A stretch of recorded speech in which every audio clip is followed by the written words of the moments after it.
Well, we're back, and it's always a delight to have our good friend with us today, David Rubin. He's the former mayor of Shiloh, Israel, which is located there in the West Bank. And he's also the founder and the president of Shiloh Israel Children's Fund, and we want to talk to him about that as well. But as you know, they have resumed peace talks, and, well, what does that mean? Let's talk to David about it. Hi, David. How you doing, my friend? Hi, good to be with you again. Good to see you. Hey, listen, a lot going on, but first of all, the peace talks. They're going to try it again. What's your thoughts?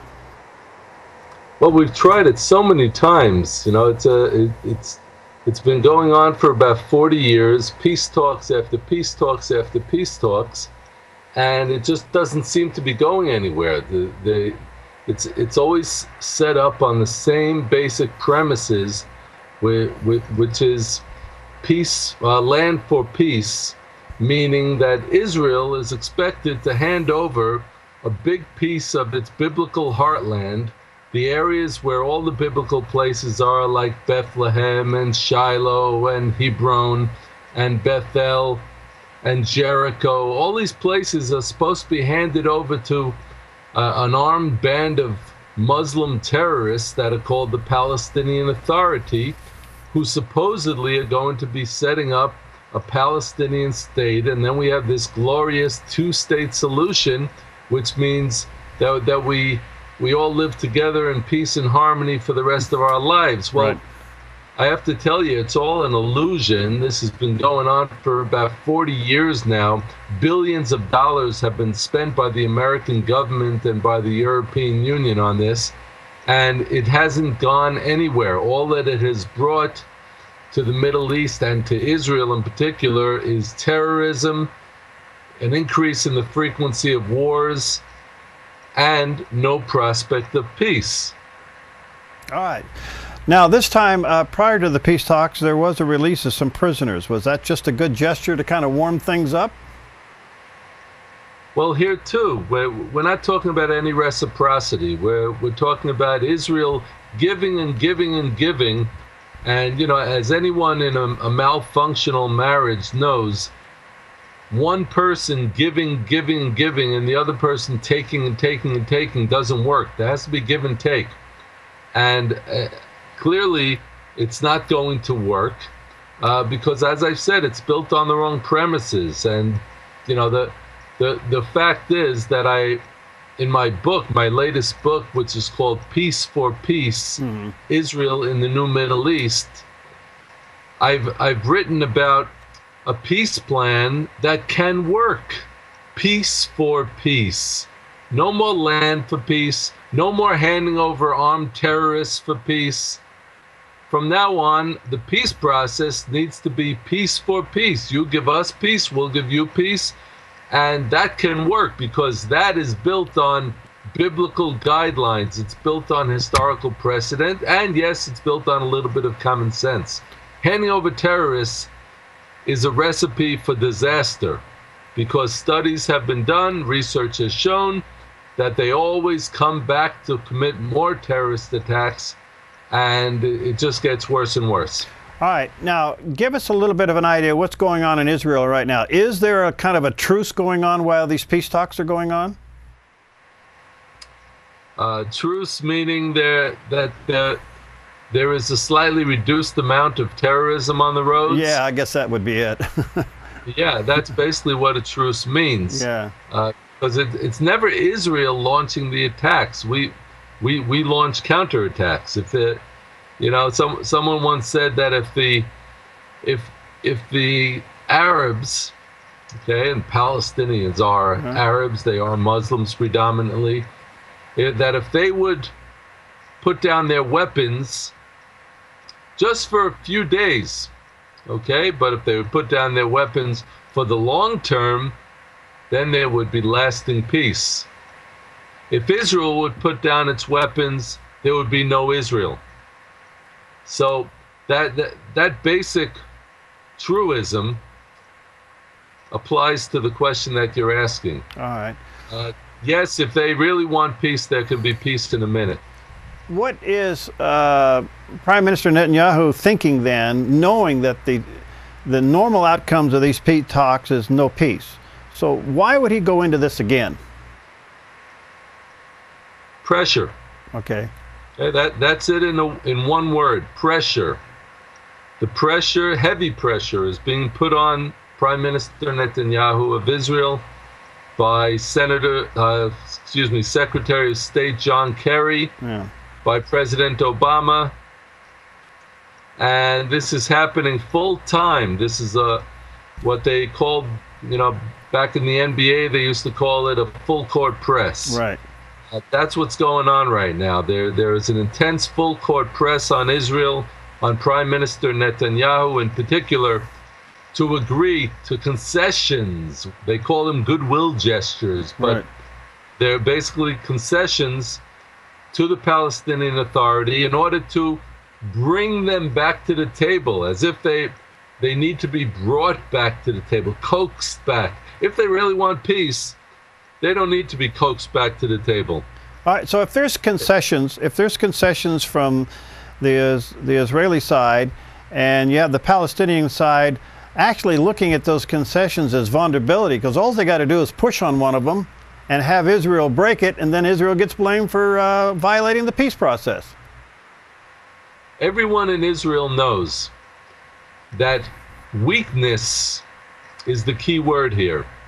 And perception of weakness is the key expression. So the Arab world views this as weakness. If Israel gives over terrorists and gets nothing in return, they view it as weakness. And like any good poker player, they pocket the gain and they demand more. Okay, they up the ante. This is what they've been doing for years. This is what the Arab world knows how to do so well. And particularly the Muslim world knows how to do it so well.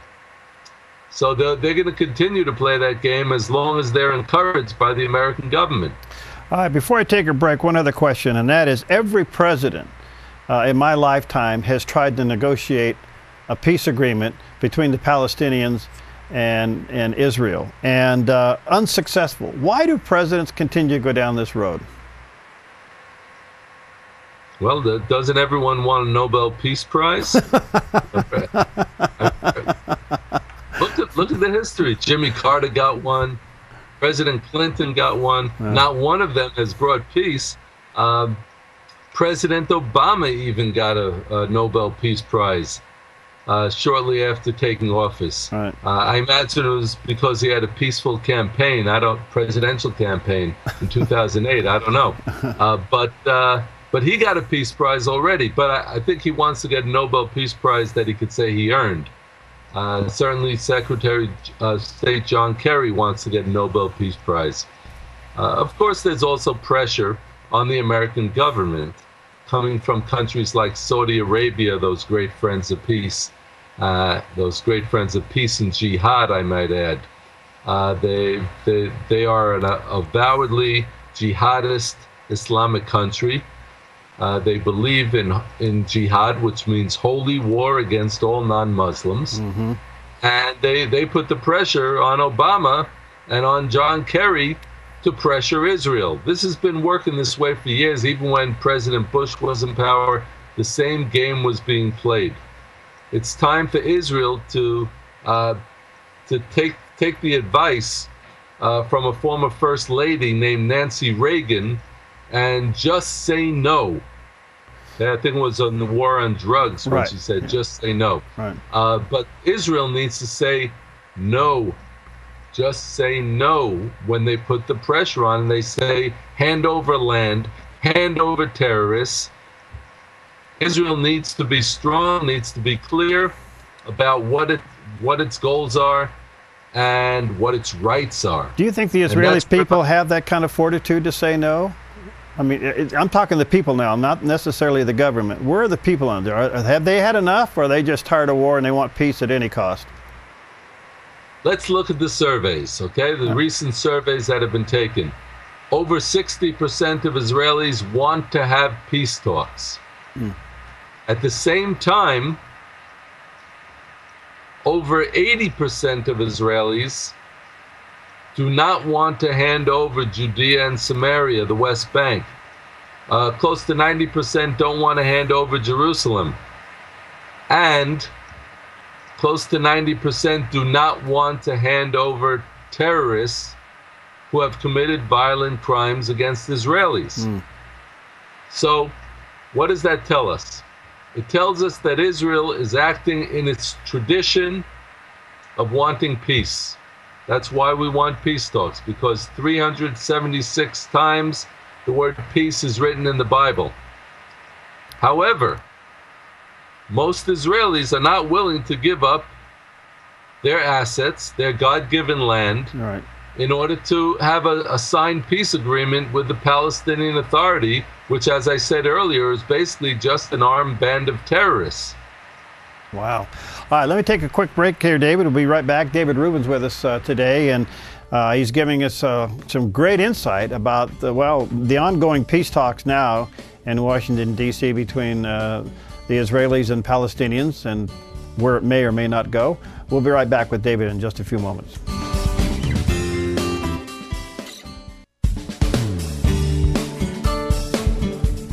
Well, we're back with our good friend David Rubin, and by the way, let me encourage you to check out his book, Peace for Peace in the Middle East. I think you'll find it to be a fascinating read. Check it out at Amazon or online at Amazon or at Barnes & Noble. David, so many things here on these peace talks, and basically what you're saying is that you don't think they're going to go anywhere. They haven't gone anywhere. They're not going to go anywhere, but they are now happening in Washington, D.C., so I guess we just kind of wait and see what comes. In the meantime, there's a lot of civil unrest in Syria and Egypt. We don't know where Iran's going to go, and Israel's got to look at so many directions at the same time. What do you think the Syria and the Egypt unrest means to Israel at the moment? Well, all we have to do is look in any direction, and we see chaos. If we look in the north and maybe a little bit east, in the direction of Syria, we see a massive civil war that has killed many, many, many thousands, tens of thousands, I believe. If we look at Lebanon, we see the Hezbollah terrorist organization with missiles pointed at Israel. The Hezbollah terrorist organization in Lebanon is aligned with the Assad government in Syria that's fighting against the Muslim Brotherhood and Al-Qaeda and those forces in Syria. If we look down at Egypt, we see the Muslim Brotherhood fighting against the military government that recently carried out a military coup in Egypt. Wherever we look, we see chaos. If we look at the autonomous areas of the Palestinian Authority within the borders of Israel, of the land of Israel, then we see more chaos, we see more terrorism, we see more Muslim infighting. So that's the situation in the area of the Middle East in which we live, and we have to put up with it, and we have to fight against it. We're actually an island of stability in the Middle East. We're the only part of the Middle East that has freedom of religion, freedom of speech. I should point out, I know that many of your viewers would be interested in knowing that Israel is the only country in the Middle East that has a growing Christian population. Every other country in the Middle East, every single one of the 20 some odd countries in the Middle East has a rapidly declining and persecuted Christian population. Right. Even in the Palestinian Authority run city of Bethlehem, where there once were 85% Christians, there are now about 15%, and they're suffering from persecution, from violent attacks from the Muslims, and forced marriages and rapes. This is going on all the time in Islamic run countries and the Palestinian Authority. Wow. So what about the changing of the guards in Iran? What does that mean now and keeping an eye on their nukes? It means nothing. It's the difference between Yasser Arafat and Mahmoud Abbas in the Palestinian Authority. Yeah. They had Ahmadinejad in charge, and he just came right out and said he wants to launch the equivalent of a Holocaust against Israel. Now they have Rouhani, who doesn't always come out and say it, but recently did. So he's a slightly smoother talker, and he smiles a little bit more perhaps, but it's the same old story. The same old story of an Iranian government that is racing towards the nuclear bomb and racing towards the missile capacity to launch it against Israel, and in their plans, in the longer term plans, towards the United States as well. This is the reality that Israel's up against today. Is the nuclear program in Iran still in Israel's crosshairs? Well, it will be until it will be until Israel puts an end to it. Okay. Look, the situation is that the Israelis would love it if the United States would get on board and stand with us against the Iranians. Up to this point, that hasn't happened. The Obama administration has not given Israel the military hardware that it needs to quickly finish off the Iranian nuclear program. Israel can still do it. We still have the capability, but the United States has better capability to penetrate those bunker busters where the Iranians are hiding their nuclear program. But let me be very clear. If the United States doesn't have a change of heart, then Israel is going to have to do what it needs to do, because the Iranian nuclear program is an existential threat to the state of Israel. No question about it. All right, I want to come back to the peace talks just for a moment, David. They're in a room, they're talking. Now, if they leave with nothing on the table, then things become more polarized and somebody's going to get blamed. So it appears to me that the least of which they're going to have to do politically is come out of that room with some kind of a skeleton agreement so they can walk away from the room peacefully. Is that good thinking or not? Good thinking, I don't know. Look, there have been a lot of peace talks. We've seen a long history of it, and in my book, Peace for Peace, Israel in the New Middle East, I pointed out, I basically did a survey of all the peace conferences that there have been. They haven't always ended amicably. They haven't always walked out with smiles and a skeletal agreement. What they do is they always walk out saying that they're open to meeting again at some point. But it always breaks up, because once you get onto the topic of Jerusalem, or you get onto the topic of really having Israeli withdrawal from the high mountains of Samaria, where the Palestinian Authority could launch missiles easily at Israel's one international airport, once you have that, then it's clear that it's not going to work. It's bound for failure.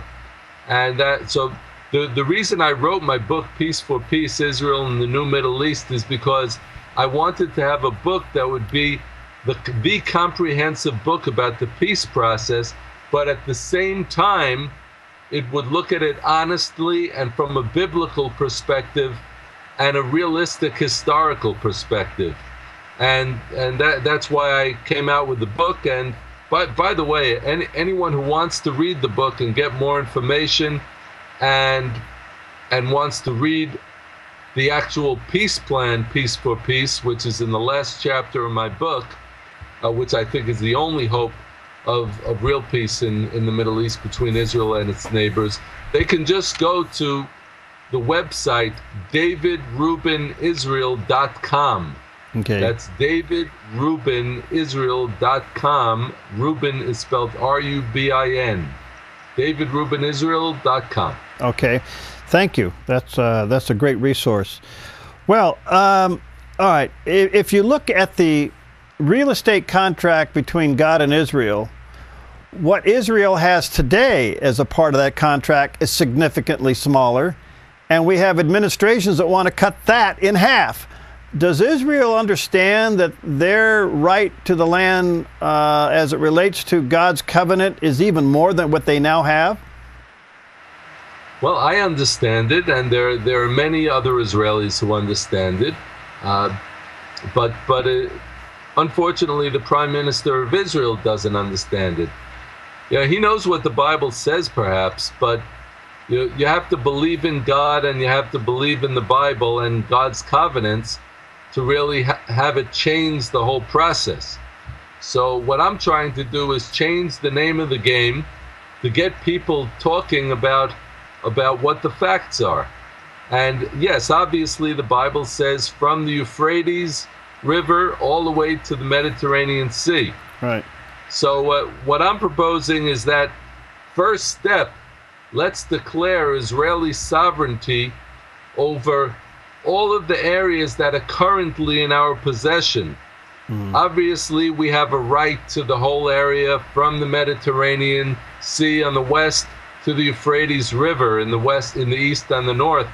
But up until this point, we haven't even been declared to declare our sovereignty over the areas from the Mediterranean Sea to the Jordan River, which is a much smaller area. Those are the areas that are currently mostly in our possession. So I say, let's declare Israel's sovereignty over those areas first, and then we can talk about a path to loyal citizenship for those Arabs who want to be loyal citizens of Israel and want to respect Israel's sovereignty, which of course means God's sovereignty over the land. Right. And once that's done, then we can discuss what the arrangements will be. But it has to be on the basis of Israel's sovereignty and connection to the land of Israel. Netanyahu had a fairly difficult challenge pulling his coalition together at the last minute. So it appears to me that Israel politically is divided. Yes, Israel is divided. We band together in times of war and rampant terrorism. But yes, politically and religiously, we are divided in many ways, but it's not as black and white as you might think. A large percentage of the country identifies as being religious, believing in God's covenants and believing in the Bible, in the Torah of Israel. And then you have another portion that identifies as being totally secular, that they don't believe in any of that stuff. And then a much larger portion in the middle of the Israeli population believes in being traditional, and they have some sort of connection to Torah and the Bible, and they want to learn more. So it's not all black and white. All right. Well, David, I really value our relationship and your gift of time this morning. Those who can get a copy of the book is called Peace for Peace, Israel in the New Middle East. And you may want to go to davidrubinisrael.org and .com, excuse me. Thank you, David. davidrubinisrael.com. And you can correspond with him there. Well, David, it's going to be interesting to see what happens now. They're in the talks, and the history says it goes nowhere. So I guess we just kind of sit back, and hopefully this is a pause in the action for a little bit. I think so. Let's keep talking about these issues, and let's keep trying to spread a little truth like we did today. Yeah, you're wonderful. Thanks, my friend. Again, it's called Peace for Peace. Israel in the New Middle East, that's the name of the book, and you can correspond with David, davidrubinisrael.com, and you can check him out there. Thanks, my friend. Have a good day. Let's stay in touch. My pleasure. All right, God bless you. All right, stick around. And again, thanks for all of you who are watching on Roku. What an inspiration it has been now that the Dove TV channel is on Roku, and just within the last 48 hours, 46 states now are watching the Dove TV, and we're pretty excited about that. So join us tomorrow. We're going to have a special day here on Focus Today, as well as it will be a special time of a Roku rally. So we look forward for you being a part of that. God bless you. We'll see you next time on Focus Today.